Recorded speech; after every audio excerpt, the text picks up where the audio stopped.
Infirmary Report. Today we're talking about Evan Gattis of the Houston Astros, who's recovering from a sports hernia. We're going to bring in the fantasy doctor who's going to examine that injury, and then we're going to bring in the People's Pen, Andy Singleton, who's going to give you the fantasy implications for this year. Guys?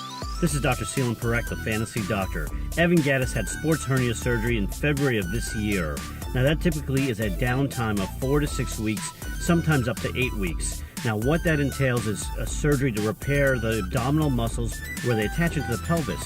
That's a very painful issue, and for a designated hitter who's swinging a lot, it can be a persistent issue, which is why he had surgery back in February. Look for him to bounce back pretty well very quickly as he gets back into the MLB lineup. Now, you may notice the first week or two he's a little bit sluggish on his swing, but I assume that that's going to pick up and go very, very smoothly for him as the season goes on. Power sells, which is good because Gattis is going to get you 20 home runs in some way, shape, or form.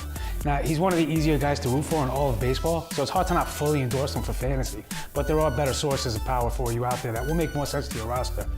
Now, there is talk about him going back to catcher at some point, but it doesn't seem to be any time in the near future. I personally would like to see him get some opportunities at first base, but with A.J. Reed coming and John Singleton hopefully holding him off for a little bit, that's probably not likely either.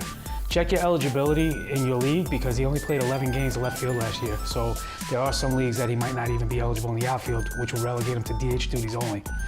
Gattis is a nice player, but again, he's not really going to give you much other than just the home runs. So streaming here and there, okay, but not for anything long term.